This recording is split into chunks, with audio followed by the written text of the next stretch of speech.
ఇంకా కొందికల లీవ్. వాళ్ళందరికీ విజ్ఞప్తి చేస్తున్నా, ఈ మరుగుదొడ్లన్నీ కూడా కట్టే పరిస్థితి తీసుకొస్తాం.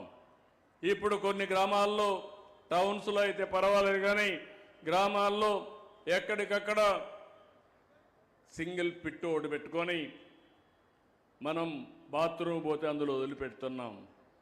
ఓసారి అది ఫిలప్ అయితే కొన్ని సమస్యలు ఉన్నాయి. దాన్ని ఏ విధంగా తీయాలి, ఎట్లా కన్వర్ట్ చేయాలి, ఏ విధంగా మీకు సహాయం చేయాలనో దానికి కూడా ఒక ప్రోగ్రాం ఇస్తున్నా. ఆ ప్రోగ్రాం ప్రకారం మీ మరుగుదొడ్ల నుంచి ఏదైతే మీరు వదులుతారో సింగిల్ పిట్లోకి లేదా డబుల్ పిట్లోకి, అవన్నీ కూడా టైం ఇచ్చి ఎక్కడికక్కడ తీసి వేరే దిక్కున పంపించే కార్యక్రమానికి కూడా శ్రీకారం చుడతామని చెప్పి కూడా నేను మీకు తెలియజేస్తున్నా. ఇక్కడ నేను ఎప్పటికప్పుడు మీ అభిప్రాయాలు తీసుకుంటున్నానా లేదా? నేను IVRS అడుగుతున్నానంటే చేతుల పైకెత్తండి. పెన్షన్ వస్తే వచ్చుతానే మళ్ళీ అడుగుతాను,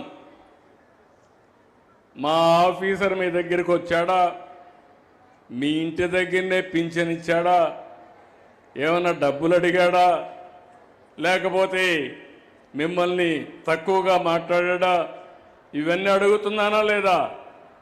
అన్నీ అడుగుతున్నా.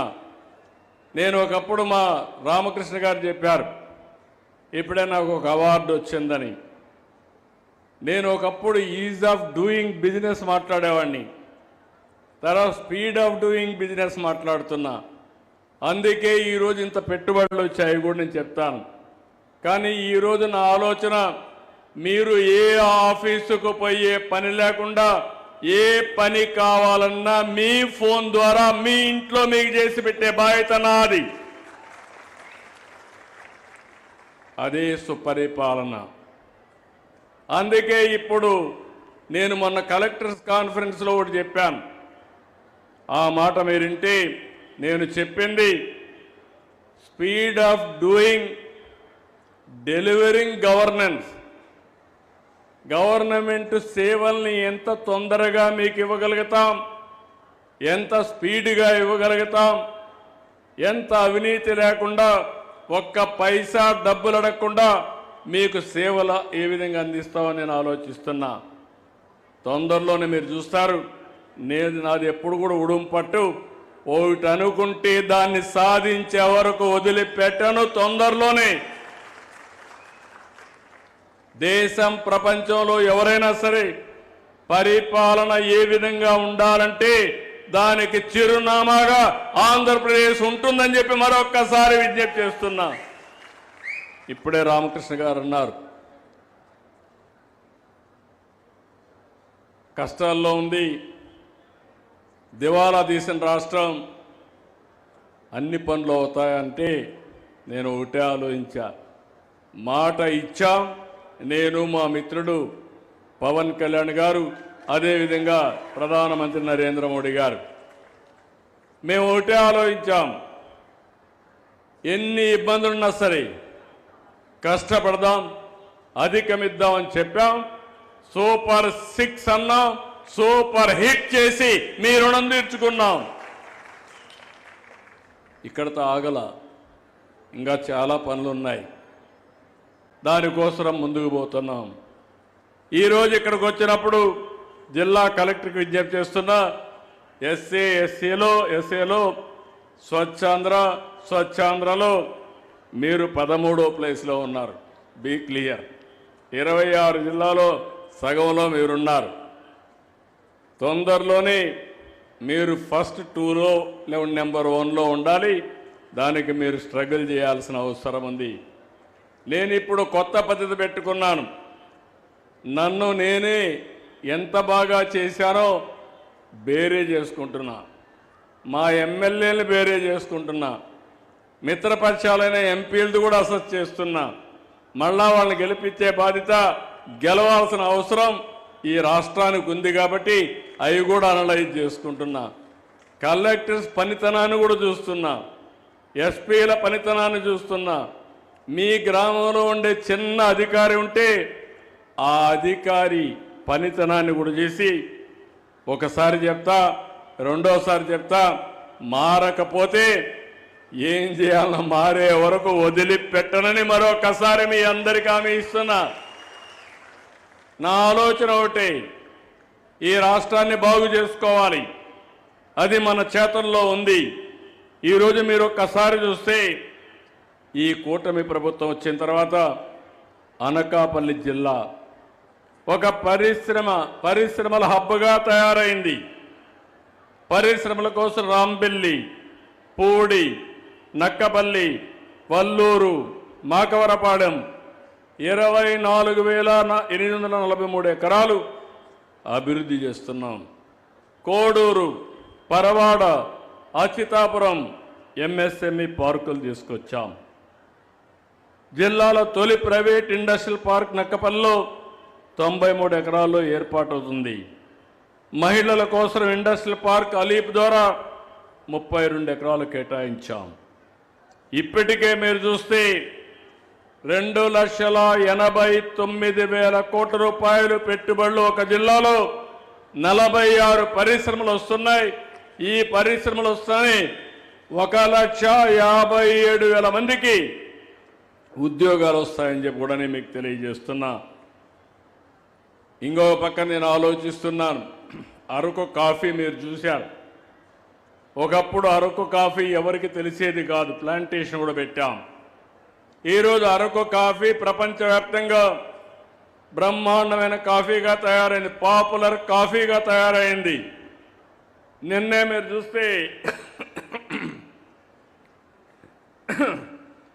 మహేంద్ర కంపెనీ ఆనంద్ మహేంద్ర, ఆయన నాంది ఫౌండేషన్ రన్ చేస్తాడు. నేనే 96-97లో పెట్టాను. ఆ ఫౌండేషన్ పెట్టిస్తే అంజిరెడ్డి గారు ఆయనకు అప్పచెప్పారు.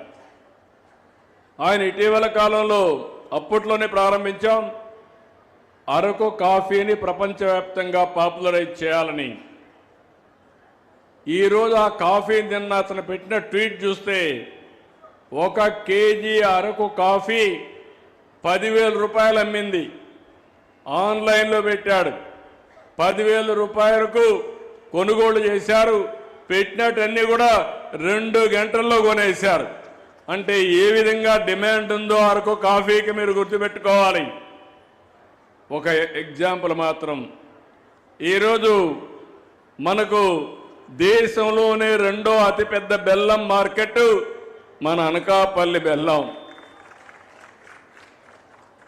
ఇప్పుడు అందరూ కూడా షుగర్ తినడం మానేశారు, కానీ బెల్లం తినడానికి ఇష్టపడుతున్నారు. అది కూడా మనం అనకాపల్లిలో ఆర్గానిక్ బెల్లం చేసి ప్రపంచానికి ఎగుమతి చేసే పరిస్థితికి వస్తాం. అది ఎమ్మెల్యే ఎంపీలకు అందరికీ చెప్తున్నా, కలెక్టర్ కూడా చెప్తున్నా. ఎప్పుడు కూడా మనం చేయాల్సింది, చేసే పని మామూలుగా చేస్తూ బాధపడుతూ కూర్చుంటే మనల్ని ఎవరూ కాపాడలేరు. ఎప్పుడైనా సరే ఇబ్బందుల్లో అవకాశాలు ఉంటాయి. మొన్నటి వరకు మీరు చూస్తే పెద్ద సంక్షోభం. ఆ సంక్షోభంలో ఒక అవకాశాన్ని ఎత్తుకుని ఈరోజు నెంబర్ 1 రాష్ట్రంగా ఆంధ్రప్రదేశ్ నిలబెట్టే బాధ్యత నేను తీసుకున్నాను. అదే మరి మన వాళ్ళు కూడా తీసుకుంటే దీని మీద శ్రద్ధ పెడతాం, చేస్తామని చెప్పి కూడా నేను మీకు తెలియజేస్తున్నా. పోలవరం ఎడమ కాలువ, ఉత్తరాంధ్ర సుజల స్రవంతి వార్ ఫుటింగ్ మీద చేశాం. చాలా డిఫికల్టీస్ ఉన్నాయి, అవన్నీ కూడా చేసి ఇంకొక 1-2 నెలల్లో ట్రయల్ రన్ కింద పోలవరం నీళ్లు అనకాపల్లికి వస్తాయని చెప్పి మీ అందరికీ హామీ ఇస్తున్నా. ఇది అయిన తర్వాత ఈ యొక్క గోదావరి నీళ్లు వంశధారకు అనుసంధానం చేస్తాం. ఉత్తరాంధ్రలో ఉండే అన్ని ఇరిగేషన్ ప్రాజెక్ట్స్ని పూర్తి చేస్తాం. నిన్నే నేను కేంద్ర మంత్రిని నిర్మలా సీతారామన్ గారు కలిసి ఉత్తరాంధ్ర అభివృద్ధి కోసం డబ్బులు మనం అడిగాను. పూర్వోదయ కింద అది వస్తే బ్రహ్మాండంగా మనం ముందుకు తీసుకుపోతాం. అందుకే హామీ ఇస్తున్నా, 2-3 ఏళ్లలో ఉత్తరాంధ్రలో అన్ని ఇరిగేషన్ ప్రాజెక్టులు పూర్తి చేసే బాధ్యత ఈ ప్రభుత్వం తీసుకుంటాం. మొన్నే విశాఖపట్నం పెట్టుబడుల సదస్సు గ్రాండ్ సక్సెస్ అయింది. 13,26,000 కోట్ల రూపాయలు పెట్టుబడులు వచ్చాయి. 610 ఎంఓయూలు చేశాం. ఇవి వస్తే 16 లక్షల మందికి ఉద్యోగాలు వస్తాయి. నా ఆలోచన ఒకటి, చదువుకున్న వాళ్ళు ఎవ్వరు కూడా ఇంట్లో కూర్చోకుండా పనిచేసే అవకాశాలు కల్పించాలని చెప్పి ముందుకు పోతున్నాం. ఇప్పటికీ 8,29,000 కోట్ల రూపాయలు పనులు కూడా ప్రారంభమయ్యాయి. దీనివల్ల 7 లక్షల మందికి ఉద్యోగాలు వస్తాయి. ఈ రెండు పూర్తయితే 23 లక్షల మందికి ఉద్యోగాలు వస్తాయి. మొన్న చేసిన ఎంఓయూల్లో 11 ఎంఓయూలు ఈ అనకాపల్లిలో వస్తున్నాయి. 14,000 కోట్ల రూపాయల పెట్టుబడులు వస్తున్నాయి. ఇవి వస్తే ఒక 20,000 మందికి ఉద్యోగాలు వస్తాయని చెప్పి కూడా నేను మీకు తెలియజేస్తున్నా. విశాఖకు గూగుల్ వస్తూ ఉంది. మీరు గుర్తుపెట్టుకోవాలి, అనకాపల్లిలో ఉండేవాళ్ళు నేరుగా విశాఖపట్నానికి వెళ్ళిపోయి ఏఐ కింద డేటా సెంటర్లో పనిచేసే అవకాశం వస్తుంది.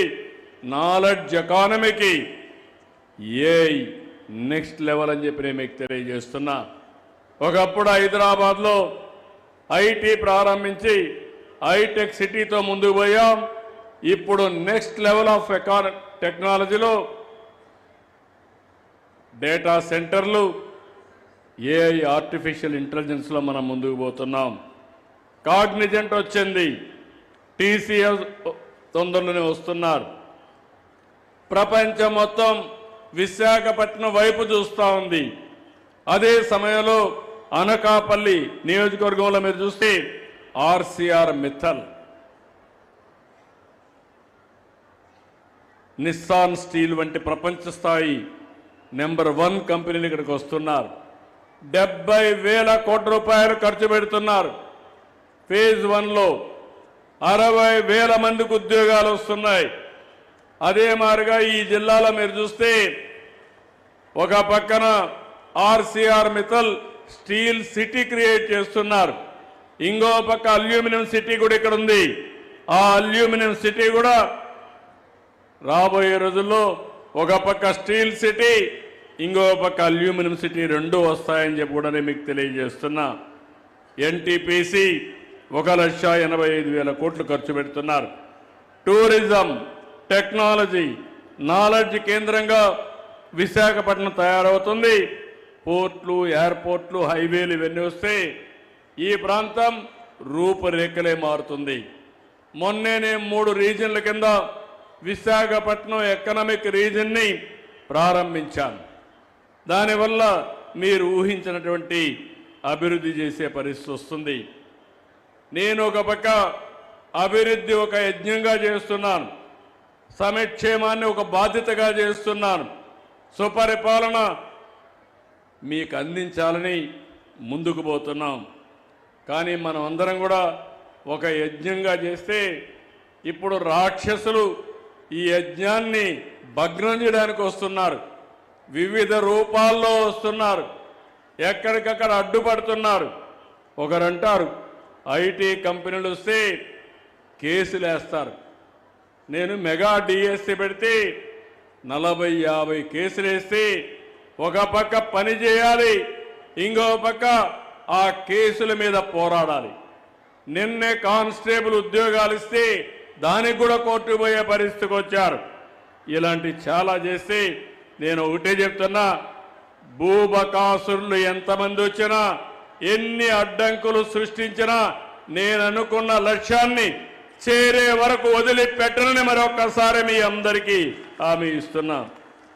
నిన్నే మీరు చూశారు, నేను ఈరోజు ఇచ్చింది పేదల కోసం మెడికల్ కాలేజీలు ఇచ్చాం.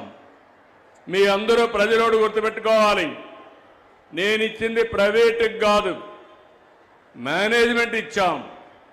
దానివల్ల సీట్లు పెరుగుతాయి, హాస్పిటల్స్లో అడ్మిషన్స్ అన్ని ఎన్టీఆర్ వైద్య సేవ కిందనే ఉచితంగా చూపిస్తాం. అదే మాదిరిగా ఇన్ పేషెంట్స్ అందరినీ 70% వీళ్ళకే వస్తాయి.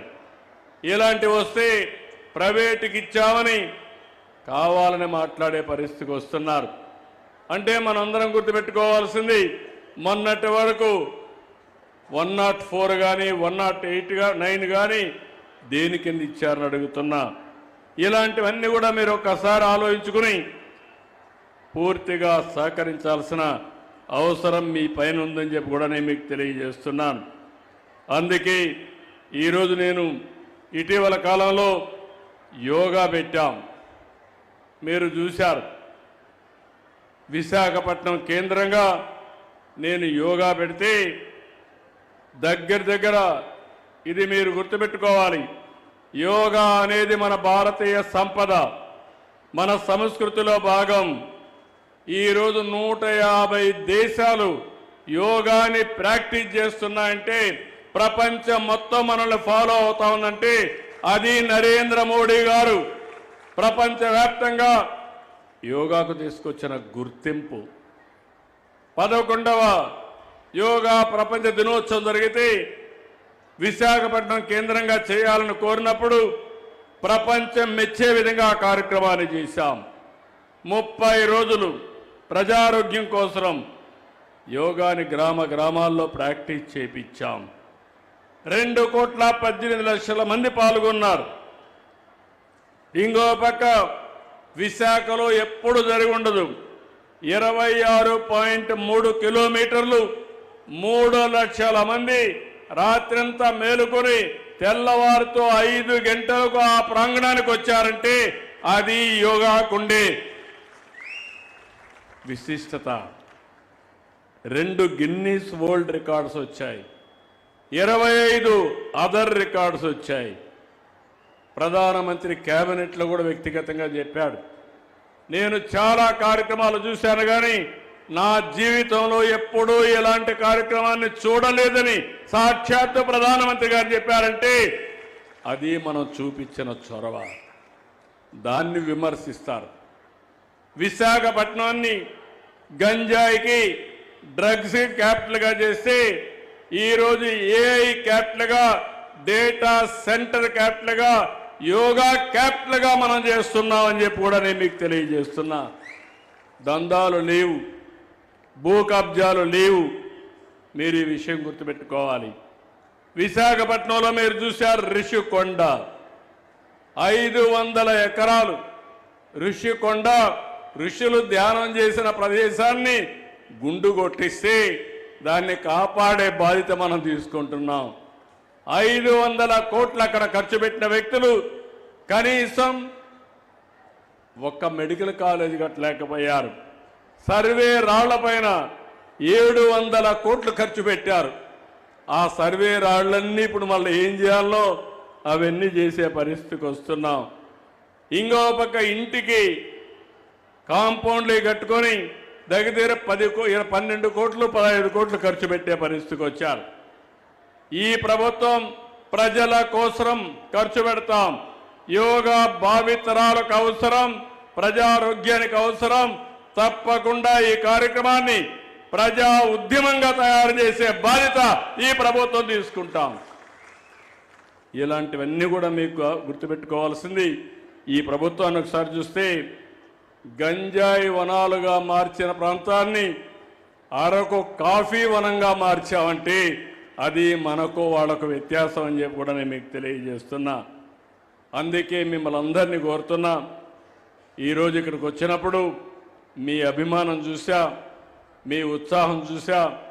నేను మళ్ళీ కోరుతున్నా, ఏదో నెలకొక్క రోజున స్వచ్ఛాంధ్ర కార్యక్రమం చేయడం కాదు, అనునిత్యం మీ జీవితంలో ఈ స్వచ్ఛాంధ్ర, స్వర్ణాంధ్ర ఒక భాగం కావాలి. మీ ఆలోచన విధానంలో మార్పు రావాలి. అది మీరు చేయగలిగితే మీ భవిష్యత్తు బంగారు భవిష్యత్తు చేసే బాధ్యత ఈ కూటమిదని చెప్పి మరొక్కసారి తెలియజేసుకుంటూ, ఈ కార్యక్రమంలో భాగస్వాములైన మిమ్మల్ని అందరినీ పేరున మనస్ఫూర్తిగా అభినందిస్తూ అందరికీ నమస్కారాలు. జై హింద్, జై జన్మభూమి. ఇప్పుడు ఒక ఖురాన్ తీసురండి. ఒక్క సెకండ్ మీకు ఒక ఎగ్జాంపుల్ చూపిస్తాను. అందరూ కూర్చోండమ్మా. ఒకే ఒక సెకండ్ తీసురా. కూర్చోవాలి, అందరూ కూర్చోవాలి ప్లీజ్. అందరూ కూర్చోండి, ఇంకా కార్యక్రమం ఉంది.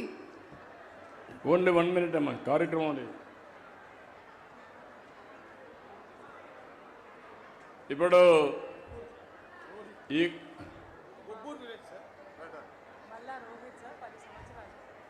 మల్లా రోహిత్ అబ్బాయి 10 సంవత్సరాలు. ఇప్పుడు ఆ అబ్బాయి చాలా బాధేస్తుంది. ఈరోజు మీరు చూస్తున్న దానికి కారణం ఒకటి జెనెటిక్స్ ప్రాబ్లం, రెండోది చిన్నప్పుడు ఇలాంటివి వస్తే ముందుగానే గుర్తించగానే మనం జాగ్రత్తలు తీసుకుంటే అలాంటి పిల్లలకు రాకుండా చేసే పరిస్థితి వస్తుంది. నేను వచ్చిన తర్వాత ఒకటే ఆలోచించి ఇలాంటి వాళ్ళకి ఇబ్బందులు ఉంటాయని 4,000 వృద్ధులకి, 6,000 దివ్యాంగులకి, 10,000 కిడ్నీ పేషెంట్లకి, ఇలాంటి బెడ్కే పరిమితమైన వారికి 15,000 పింఛనిచ్చే ఏకైక ప్రభుత్వం ఆంధ్రప్రదేశ్ ప్రభుత్వం. ఇప్పుడు ఆ అబ్బాయికి మల్లా రోహిత్కి నిన్నటి వరకు 6,000 ఇస్తున్నాం, ఇప్పుడు 15,000 రూపాయలు శాంక్షన్ చేస్తున్నా. కానీ నేను ఎందుకు అతను చూపిస్తున్నానంటే మీ పిల్లల మరకు కాకుండా మీరు చూసుకునే బాధ్యత మీది. నేను ఒకటే ఆలోచిస్తున్నాను, చిన్న పిల్లలు పుట్టినప్పుడు నుంచి చనిపోయే వరకు మీరు ఆరోగ్యం బాగుండాలి, ఆరోగ్య జాగ్రత్తలు తీసుకోవాలి. అందుకు స్వచ్ఛాంధ్రప్రదేశ్ పనిచేస్తుంది. అదే కాదు, తొందరలోనే సంజీవిని ప్రాజెక్టు తీసుకొచ్చి చిన్న పిల్లల దగ్గర నుంచి జీవితాంతం మీకందరికి కూడా మెరుగైన ఆరోగ్యాన్ని ఇచ్చే బాధ్యత ఈ ప్రభుత్వం తీసుకుంటామని తెలియజేసుకుంటూ నేను చూపించాలని రమ్మన్నాను. ఆ తల్లిదండ్రుల బాధ నేను అర్థం చేసుకున్నాను. కానీ అలాంటి జరగకుండా ఉండాలంటే మీ అందరిలో ఒక బాధ్యత రావాలి. ఆ బాధ్యత వస్తే ఆలోచన విధానంలో మారితే అది సాధ్యం. దానికోసం మేము పనిచేస్తాం. సహకరించాల్సిందిగా అందరినీ కోరుకుంటూ అందరికీ నమస్కారాలు. జై హింద్. ఒక్క నిమిషం అండి. Business reform of the year గా మన రాష్ట్ర ముఖ్యమంత్రి వర్యులు శ్రీ నారా చంద్రబాబు నాయుడు గారికి అవార్డు వచ్చిన సంగతి మీ అందరికీ తెలుసు. సో అనకాపల్లి బెల్లాన్ని వర్ణించారు కాబట్టి అంతే తీయనైన మనసున్న మనందరం మన నవ్యాంధ్ర నవ నిర్మాతకు ఇప్పుడు ఒక చిరు సత్కారం మన అనకాపల్లి జిల్లా కలెక్టర్ శ్రీమతి విజయకృష్ణన్ గారి చేతుల మీదుగా జరుగుతోంది. మీరు కరతాళ ధ్వనులతో చప్పట్లు కొట్టవలసినదిగా కోరుచున్నాను.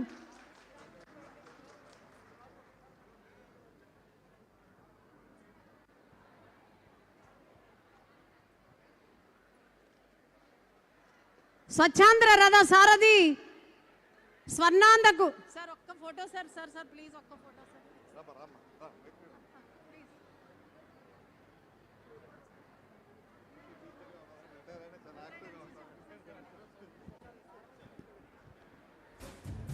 ఇచ్చేసిన పాత్రికేయ సోదరులకు, అశేష ప్రజానీకానికి, అధికారులకు, అనధికారులకు, ఇక్కడికి విచ్చేసిన ప్రతి ఒక్కరికి పేరు పేరున ధన్యవాదాలు తెలియజేస్తున్నాము.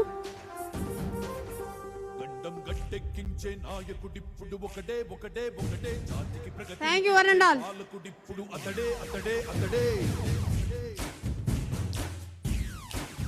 గడ్డం గట్టెక్కించే నాయకుడిప్పుడు ఒకటే ఒకటే ఒకటే, జాతికి ప్రగతిని తెచ్చే పాలకుడిప్పుడు అతడే అతడే అతడే. సూర్యునిలాగా చీకటి చేర్చి చంద్రునిలాగా వెన్నెలనిచ్చి అందరికీ అభివృద్ధిని తెస్తాడే చంద్రబాబు నాయుడే. ఒకే ఒక్క నాయకుడే, గడ్డం గట్టెక్కించే నాయకుడిప్పుడు ఒకటే ఒకటే ఒకటే, జాతికి ప్రగతిని తెచ్చే పాలకుడిప్పుడు అతడే అతడే అతడే. ఇది కూడా ఒక విషయం మీరు గుర్తుపెట్టుకోవాలి. ప్రభుత్వ కార్యక్రమంగా ఏ పని చేసినా అది తాత్కాలికం. అట్లా కాకుండా ప్రజలు ఏది కూడా ఒక విషయం మీరు గుర్తుపెట్టుకోవాలి. ప్రభుత్వ కార్యక్రమంగా ఏ పని చేసినా అది తాత్కాలికం.